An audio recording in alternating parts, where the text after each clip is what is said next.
What's going on, everyone? This is Sheets, and I'm going to be doing the live lineup build for the tennis slate. Again, as long as they have these 11 a.m. exactly start times, I could probably do this for half an hour from 10:15 to 10:45. And just again to give you kind of a view of how someone who uh, has a pretty good process goes through the process. And we will talk about. I'll just show you some of the guys I think are projecting pretty well, but the reality is that this is more of a process show. But again, you're just kind of watching the way I do things, and I'm trying to talk through it as I do it. So the first thing I do want to look at are the projections here real quick to just get an idea of who I think I'm going to end up getting here. And again, the two ways I kind of look at it, and again, I don't have too much time to, what's this? I don't have too much time to get too into this, but what we want to do is when we sort by point per dollar, what you're looking for are basically the guys that are pretty are high priced, okay? Because usually points per dollar favors the low price guys. So the higher price guys that have good point per dollar projections are usually pretty strong, and that would be Quentin Hallis and Marcus Giron. So I would expect these guys to show up in quite a few lineups, and then Musetti and Nagashima. And then when I sort it by this Sheets value score thing, like Sheets value score, to not get too into it, but this favors, just the high projected players. So what you want to do is look for guys that aren't that highly priced that have a good Sheets value score.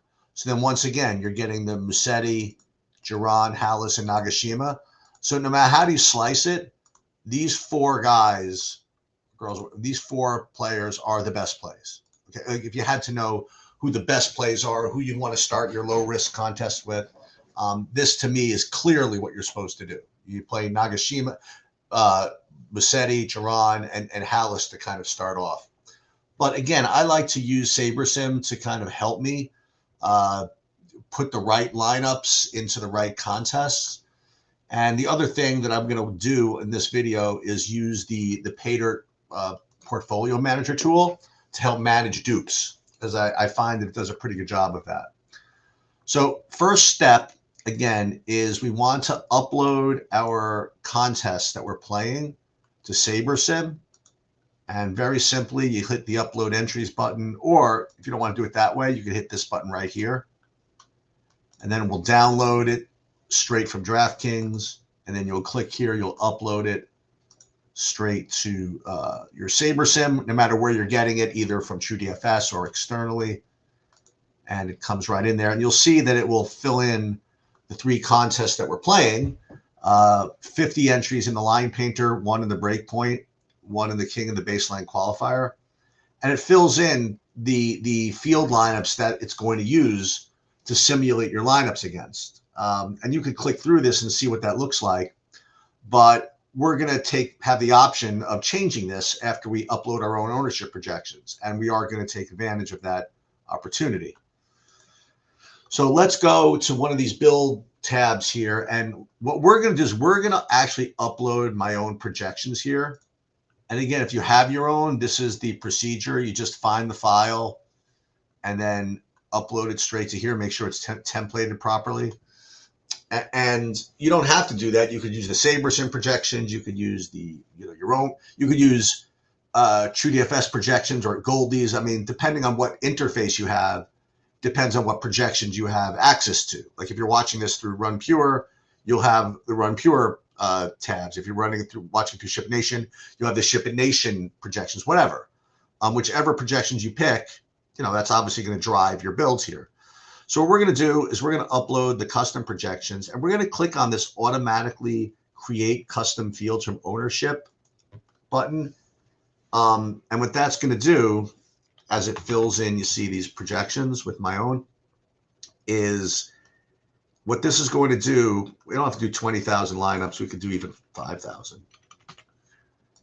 It's going to create a contest field based on the ownership projection that we put in there. And for some sports, it's worth doing. For some sports, it's a little bit, it's not worth doing. But for tennis, it is. So what this is doing now, it's processing this field of lineups that I've created which I'm going to use to, to simulate my lineups against for one of the contests. And we're going to get to that. So before we even build anything, we'll go into this contest tab. And what we're going to do is we're going to change the line painter from the flagship MME field to ours, the one that we created. And simply because I just feel as though my lottery ownership projections are better than SaberSim. So because I feel that way, I'm going to replace the field lineups with the ones that my ownerships will create. The big buy-ins, since I don't do them separately for those contests, I couldn't imagine thinking mine are better. So I'm going to let SaberSim's ownership dictate those fields. So I'm going to leave those the same. Now we're going to go in here and we're just going to build. So we're going to build. We don't need to build 20,000 lineups for tennis. We'll build 5,000. We'll go to the default minimum salary, the default maximum salary, and just build.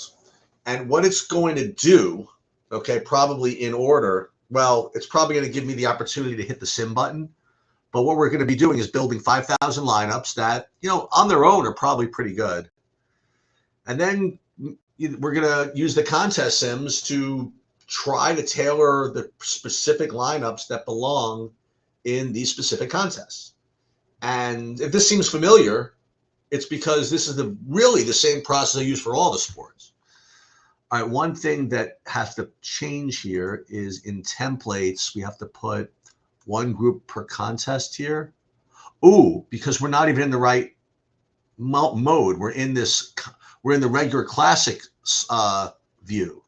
So, boy, I'm glad I realized that. So we have to click on to the lineup groups view because that does a better job of doing portfolio management. So we have to do the same thing, unfortunately, in here. Glad I caught that. Let's go back into contest, make sure that we have the right field, and we do, so that's good. And like I said, we'll go 5,000 lineups, build. You'll see it'll look a little different. You'll see like my contests actually show up on in this right panel once we get to the sim mode, where in that classic view it didn't show that way. And the other way to tell that you're in the right view is if you see up here, switch to classic, that means you're in the lineup groups mode. And if in the previous view we saw switch to lineup groups, that meant you were in the classic mode. And all that is pretty obvious. Okay, so you see it's got my three lineups, my three contests here. But one thing I want to change, actually I don't want to change it. What's important to note is that it's listing the breakpoint first, followed by the qualifier, followed by the line painter. So what that's going to do for us then is when we hit the contest sims, it's going to sim against all of these contests. But then when it prioritizes what goes where, it's not going to put any lineup in the same in different contests. So it's going to put, if a lineup belonged in both the breakpoint and say the line painter, it's going to put it in the breakpoint because this is just the order that we put it in. We felt it was more of a priority to get the right lineups in the contest that cost the most. And you could argue back and forth whether that's an appropriate way to rank these things, but that's their default, and that's kind of what I like to do anyway. So it's basically diversified the lineups. It's created this portfolio, and then we're just going to hit save all. And it saved 52 lineups to the contests.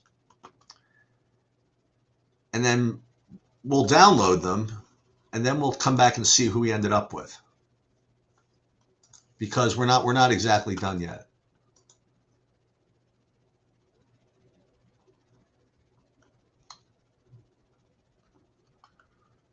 Okay. So doing this is really essentially the bare minimum, right? If you have access to these tools, it's really important that you at least do this. You put a good projection set in, you put a good contest field in, You run lineups, you sim them against the field, and then at least you have something good. And if you take a look at what the exposures are, it's no accident that I'm very highly exposed to those 4 players that, if we go back to this, looked like the top plays. You know what I mean? So there's nothing magic in this. And there's also nothing magic in it is this is using my projections to create this portfolio. So if it's going to use the projections that make certain guys look good, then you're going to get those guys in your lineups. Now, the only thing is that Saberson does a really good job of distributing these players, in lineups and in portfolios very, very well. Okay. So we are really good to go, but the other thing that I would like to do is put these lineups through a little bit more of a test and see what how many dupes we're really expecting. Now, first of all, if we sorted these things by ROI like we did, it's supposed to take into account the dupes, but I don't know. I've just felt as though SaberSim doesn't do the greatest job predicting dupes in general. So if that's the case, maybe the ROIs aren't so great either. So what I'd like to do is at the very least test these against the Paydirt Portfolio Manager, and maybe what I'll do is I don't want to say rerun everything, but see what I'm dealing with here. And I have, what do I have? I got like 15 minutes, then I have to get out of here. Let's do it. Let's do it the long way. Let's do it the entire pool here. So let's download this entire group of lineups to CSV. I'll show you what we're doing here. So this is all of them. Okay, so this is like all 5,000 lineups. Right? We don't need them all, but what we do need are the top projected ROI lineups. So we just have to find those somewhere. And again, breakpoint, no. Line page or ROI. Okay, so we'll sort by that. And then we're playing 50. Let's take the top 100. How about that? Is that fair? Okay. So we'll take the top 100. And this is what we did yesterday. And we were really close yesterday, by the way. CK is just too tough.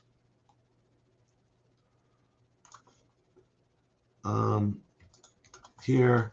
And we'll chop these off. So now we basically have the top 99. The top 99 lineup sorted by ROI.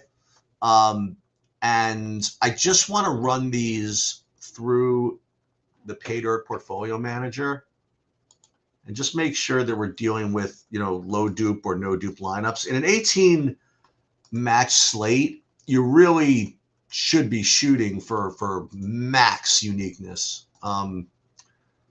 So let's put these in. We'll call this Paydirt test. We're going to save these lineups like this.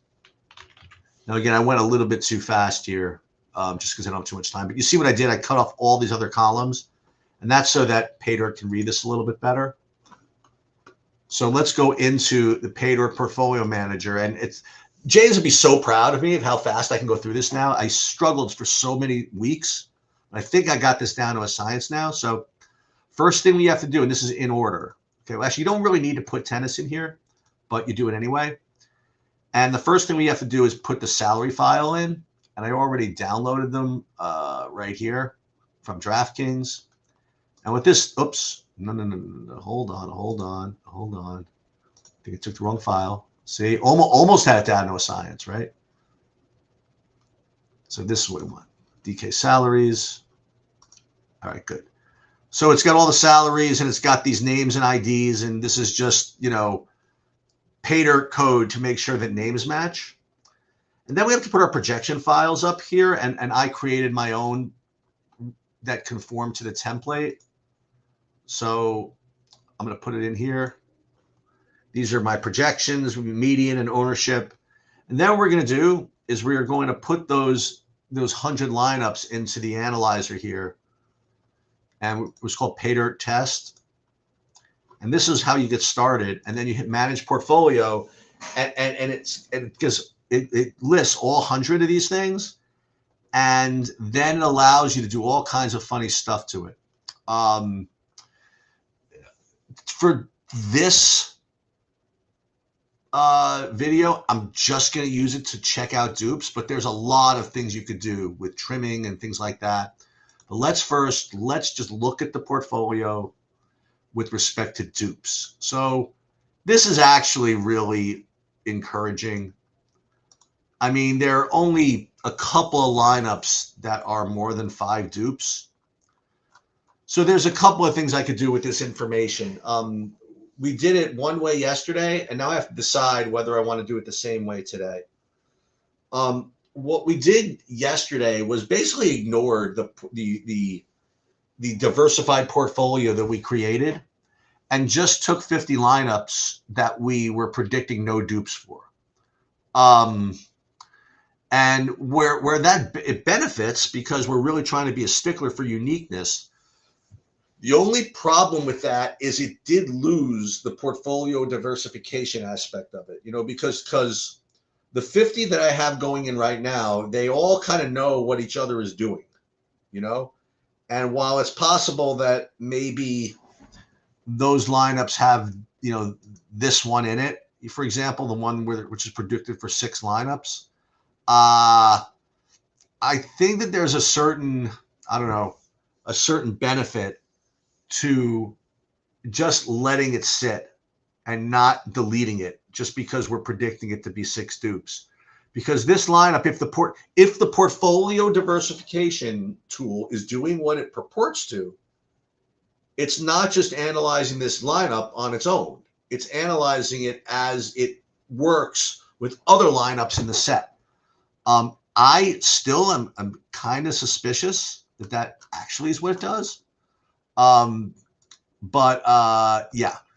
The other thing, again, what we could do is use one of the portfolio manager's other cool little metrics, and that would be this lineup edge. And this is kind of a really nasty, aggressive formula that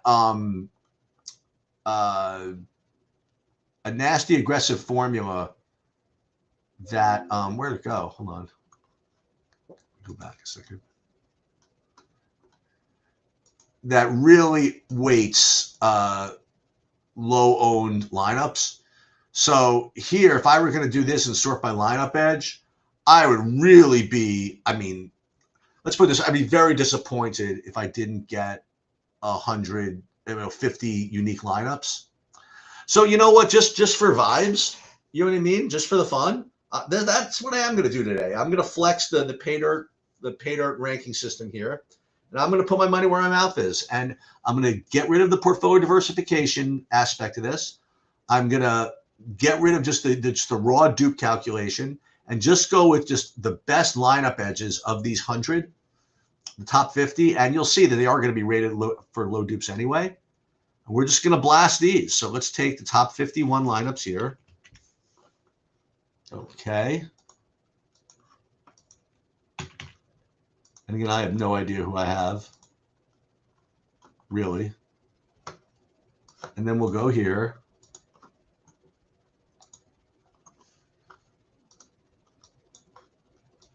Download. And then we'll just replace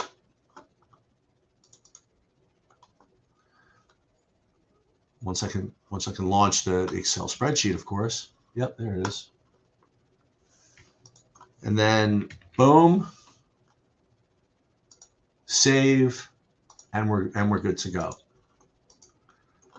The only other thing I forgot to do, which I'm going to do now, is I'm going to upload these to save. Not upload them. I'm going to which percentage of these lines will end up being 6 for 6 winners? Oh, all of them.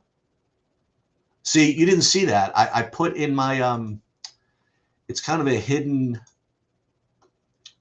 tab. But one of the things that you do with pay dirt, if you hit a certain tab, it says make sure all have 6 of 6 winners. And so I set it to 100%. So that's and if that doesn't work, I can give you James McCool. I can give you his home phone number and his home address, and you could go ahead and complain to him when it does not go 6%. So I'm going to put these up on Stake Kings because, again, I've been really running hot over there. I won the rally last night. So we'll just go ahead and do this. I totally forgot to do this before. So let's put this up while you guys are watching. Breakpoint, 180. When does that start? 11 o'clock. I'll give everybody till 11:40 to buy that. Boom. And then we'll do line painter. Again, you might wonder why I do this. I mean, I'm trying to make this like entertaining for everybody. So hopefully the people that are buying this stuff are watching this process. And also this keeps me honest too. You know, it makes me play a little bit better knowing that people are counting on me. Okay. I guess that's pretty much it. I really went fast. I know, and I apologize, but that is my whole process in 20 minutes. And we did have a couple of decisions to make. I mean, we decided what fields to use to at least build the first set of, ROI rankings. And then we really went for pay dirt. We went for the throat. And we are going to be trusting them. And again, if it doesn't work, we don't get all 6 of 6s, I will give you James's home phone number and home address, and you guys can take it out on him. That is going to do it. Adam Perry is going to be with us at noon to go over the baseball preview, and then 5:30, I'm going to go through the baseball live lock before lock, and that's going to do it. Good luck, everybody.